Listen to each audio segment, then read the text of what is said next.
President Joe Biden has asserted executive privilege to block House committees from obtaining audio recordings of his own interviews with special counsel Robert Hur about Biden's handling of classified documents. And the president himself put his memory squarely at issue. We interviewed the president and asked him about his recorded statement. Quote, "I just found all the classified stuff downstairs," end quote. He told us that he didn't remember saying that to his ghostwriter. He also said he didn't remember finding any classified material in his home after his vice presidency. And he didn't remember anything about how classified documents about Afghanistan made their way into his garage. My assessment in the report about the relevance of the president's memory was necessary and accurate and fair. Most importantly, what I wrote is what I believe the evidence shows and what I expect jurors would perceive and believe. I did not sanitize my explanation, nor did I disparage the president unfairly. I explained to the Attorney General my decision and the reasons for it. That's what I was required to do. What happened to the party of democracy, putting democracy on the ballot? What happened to the party of transparency? What happened to what Biden and his administration said back in February? We have nothing to hide. Meanwhile, Trump has all of these sham trials that are launched against him. Meanwhile, Trump should have been afforded the same executive privilege about his classified documents in Mar-a-Lago, but no. Jack Criminal Smith gets to go after him, gets to indict him, gets to interfere with the election. Why the double standard here? This is absolutely huge, Nez Nation. Attorney General Merrick Garland asked Biden to block. This is the AG, the Attorney Generals, the so-called ethical king here, asking to block the release of the audio recording, citing concerns that making them public could prompt high-ranking White House officials to be less cooperative in future investigations. If you recall, Biden met with Hur for 5 hours last October and was questioned in detail about his practices around the use of classified documents and his recollections of where they were kept. In a report released in February 8th, the Justice Department announced that Hur decided not to seek any charges in the case. However, Hur's characterization of Biden in the report as a, quote, sympathetic, well-meaning elderly man with a poor memory, does that sound like the kind of description that you want for our executive-in-chief, our commander-in-chief? Somebody who is the leader of the free world, somebody who is to take this country into the future with strength, determination, conviction, and prowess? No, that's the vegetable in chief. Garland was facing the possibility of being held in contempt of Congress, which a lot of the GOP committee is still saying they're going to proceed with, for refusing to turn over the recordings in the face of subpoenas from the House Judiciary Committee and the House Committee on Oversight and Accountability. Biden's actions effectively precludes any criminal prosecution of Garland for failing to comply with the subpoenas. That is what we call, ladies and gentlemen, bending the law to your will. That is what we call, ladies and gentlemen, taking advantage of the American people. That's what we call, ladies and gentlemen, the exact opposite of transparency. What do you have to hide, Tombstone Biden? If you're so confident that you are capable, that your cognition should have zero doubts, zero question marks, what do you have to hide? Why are you hiding this? Listen to what Representative Bishop of North Carolina says. Check this out. This is a very simple matter. There is no ground whatsoever to withhold the audio tape. That tape must be quite something. If the administration, if the president has decided to assert executive privilege to keep it from the committee in the course of an impeachment inquiry, think about it. The basis for withholding the audio recording when the transcript has been furnished must rest on something about the recording that is distinct from the information contained in the transcript. For example, what if the committee had made a request for just a different copy of the transcript? Now, that's unlikely to happen, but no reasonable person would ask for it either. The president and the White House have contested what was said in the interview. The special counsel, in his report, predicated his decision not to prosecute an obvious violation of statute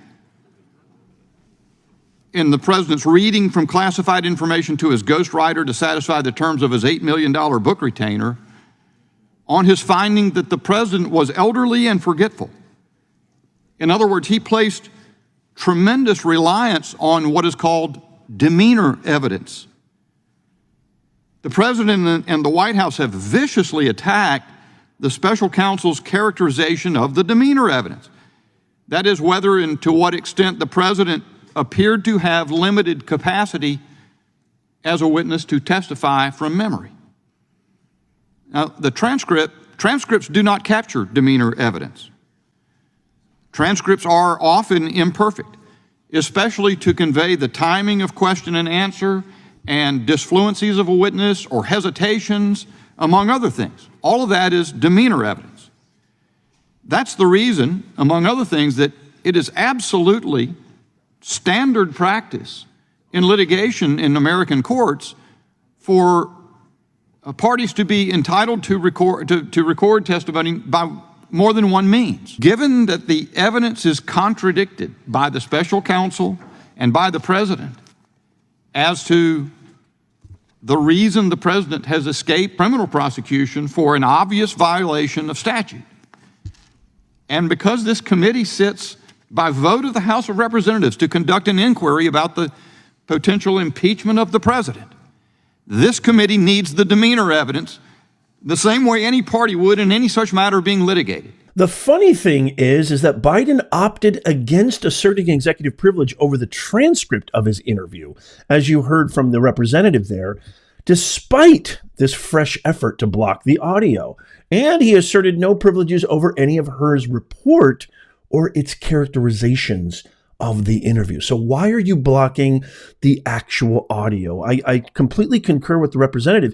There's a lot of nuance. There's a lot of information. There's a lot of details that you cannot garner, and that transcripts can be imperfect, but that demeanor evidence, the hesitations, the characterization of how quick he is able to answer questions, the manner in which he answers questions is very telling. The fact that he's using executive privilege to hide that, to me, it says it all. But even worse, Biden has routinely waived executive privilege to permit congressional and Justice Department investigators to access documents and witnesses from Donald Trump's administration. Okay. It's okay if I do it, but no. He can't do it. Determining that an invocation of privilege was unwarranted for the former president of the United States of America, but you, vegetable in chief, you get to assert your executive privilege? That has included decisions against blocking former high-level Trump White House advisors from testifying to a grand jury convened by special counsel Jack Smith.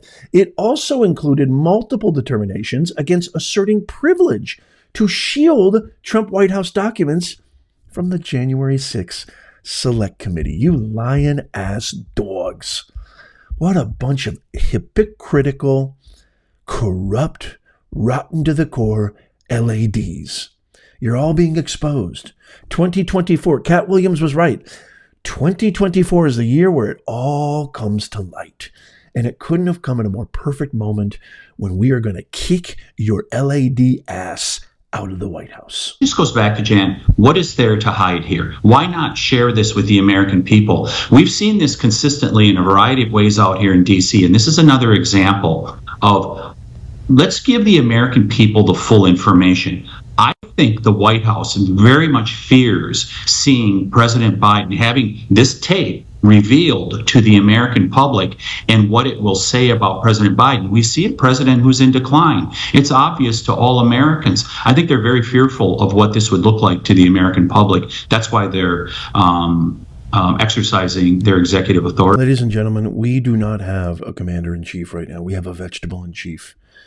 Shame on you. I don't blame the president. All accounts and all records and all kind of information and intelligence that I've garnered, and even dealing with a father myself who can be a bit boorish and a bit resistant to change, have demonstrated time and time again that the individual who's experiencing this decline tends to fight back, tends to resist, especially when you got an ego and hubris that Tombstone Biden has. I don't actually blame him as much as I blame all of his enablers, his staff, his cabinet, his vice president, you cackling commie, and maybe even worse than all of them combined, you, Dr. Jill Biden.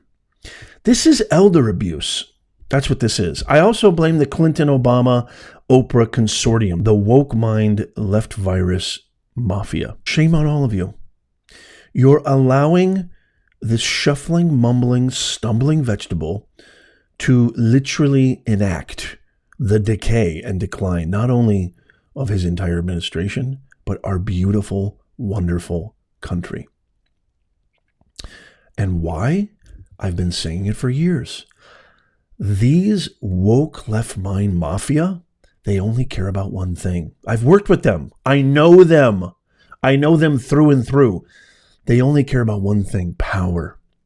Two things, power and retaining power. They don't care about you and they don't care about me. Not one iota. We need to take action. We need to make patriotism go viral. You need to tap the thumbs up. You need to share this with everybody you know. People don't realize who they're voting for. People don't realize that if we give our vote to this vegetable in chief, we are voting essentially for the decline of our American republic. That can't happen. Not on my watch. I'm going to fight with every fiber of my being. The way that you can fight is by tapping the thumbs up and sharing. Why? Because we need as many people to be aware of what's really going on. Mainstream media doesn't talk about this stuff. They just convolute and they skew it to their own means and their own aims. The time is now. The election is less than 6 months away. The time is now. So I throw this off to you, Nez Nation. Let me know what you guys think in the comments. As long as you are respectful, as long as you're productive and constructive in your comments, I will allow any comment on my channels. I want there to be debate. I want there to be engaged discussion, collaboration. If you attack ad hominem personal, you're done. You're blocked. You're out of here. I don't have time for that. But I don't mind if you oppose me. I don't mind if you disagree with me. As a matter of fact, I encourage that. Why? Because I think that's the best way this country can come together, is through actual discourse and conversation that is intelligent, productive, constructive. That's what I think. So let me know in the comments down below. Make sure that you subscribe to our free newsletter before you go. That's in the pinned comment in the description and the show notes. Also, if you want to become a member, you get a lot of beautiful perks and exclusive content, a lot of good stuff, and access to our exclusive members-only Discord and a whole lot more. And it only costs you a cup of coffee to support the channel, and you get all those perks. So check that out. That's in the links in the pinned comment, description, and show notes. Check out these videos coming up on the screen right now. Follow, subscribe. As always, God bless you. And may God bless America. I'll see you soon.